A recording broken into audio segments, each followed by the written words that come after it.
Et chaque fois qu'on verra le drapeau national être hissé, accompagné de l'hymne national, mais nous devons nous immobiliser et montrer le respect que nous avons vis-à-vis de ce symbole national.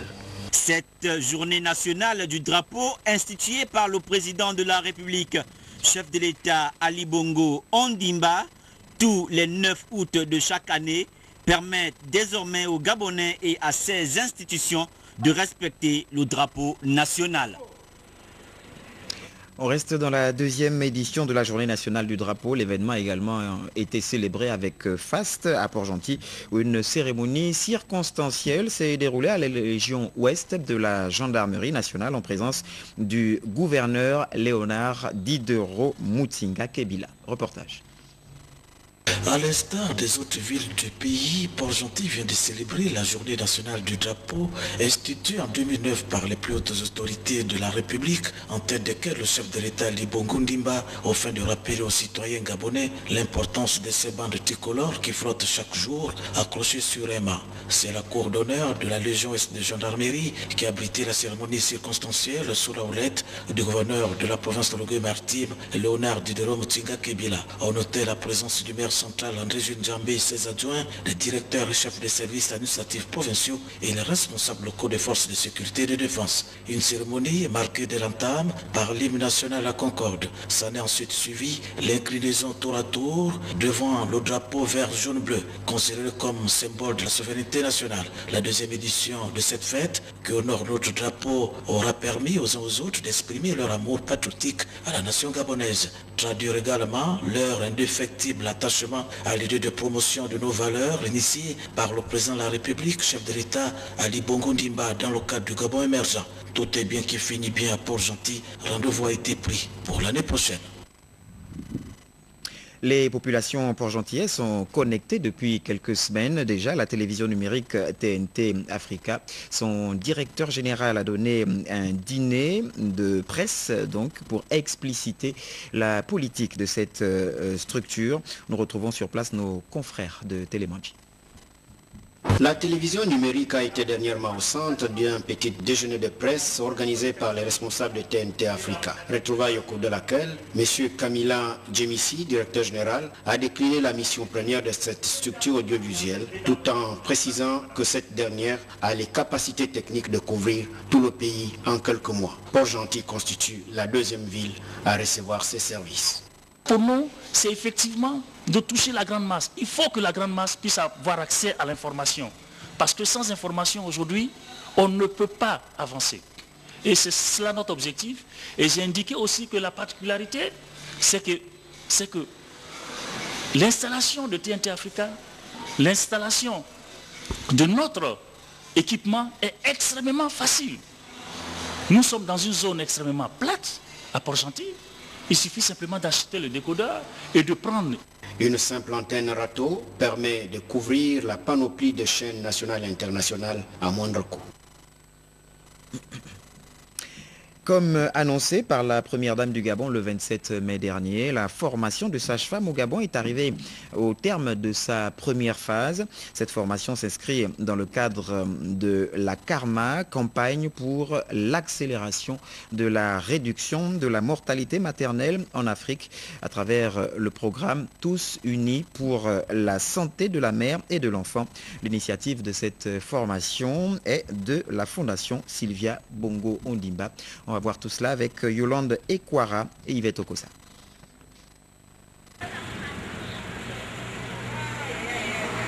Ce programme qui prévoit la formation de 280 sages-femmes de toutes structures sanitaires au Gabon est arrivé au terme de sa première phase de formation. La cérémonie de clôture présidée par le représentant de la Fondation Sylvia Bongo Ondimba a eu lieu dans les centres de santé de Nzengayong et du Beau Séjour qui ont servi de cadre à la formation de 23 sages-femmes du 8 au 12 août dernier.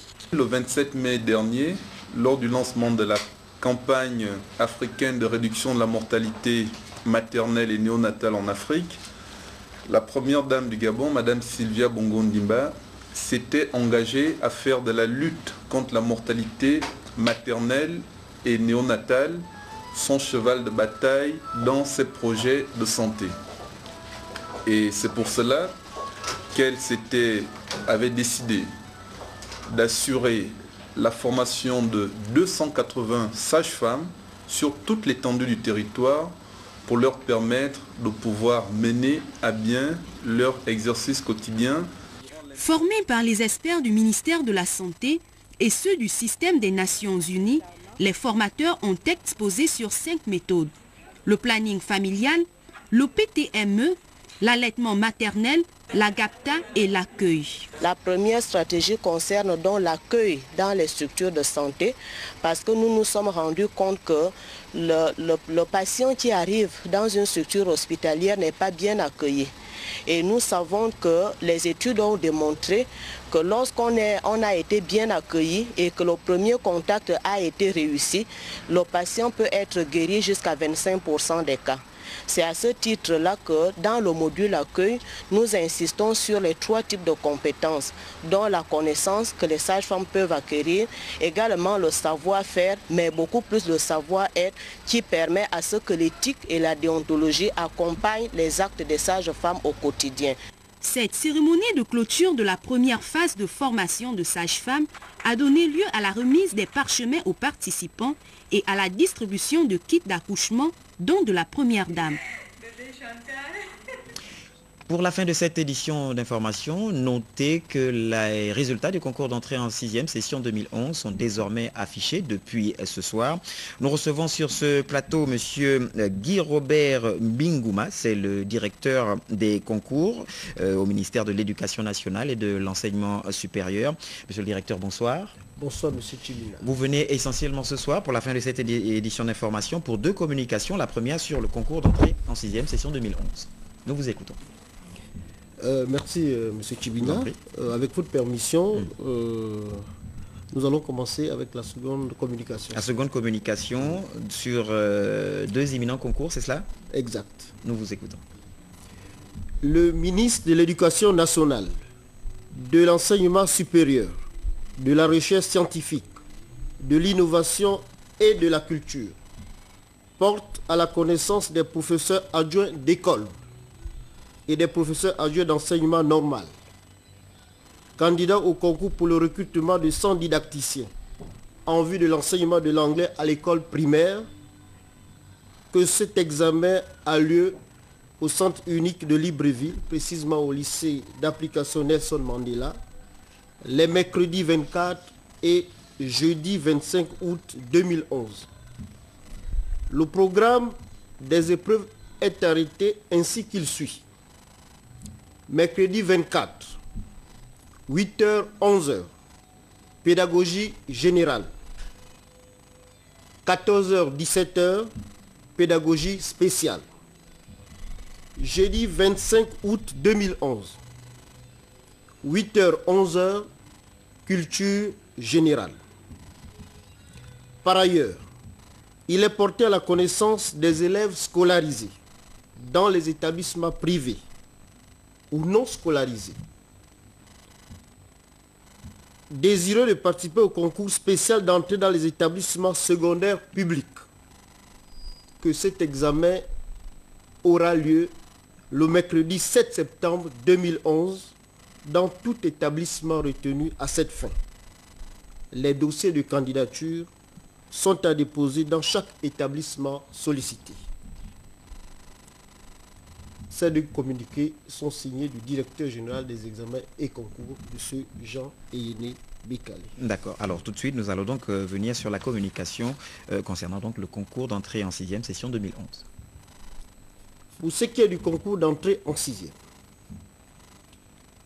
le ministre de l'Éducation nationale, de l'enseignement supérieur, de la recherche scientifique, de l'innovation et de la culture informe les élèves et parents d'élèves que les résultats du concours d'entrée en 6e session 2011 sont affichés depuis ce jour, samedi 13 août 2011, dans les principaux centres des circonscriptions scolaires de Libreville.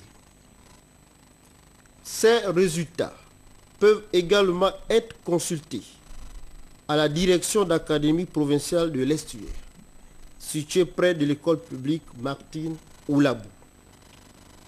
Pour les centres de l'intérieur du pays, les résultats seront disponibles dès le lundi 15 août 2011 dans les différentes directions d'académie provinciale.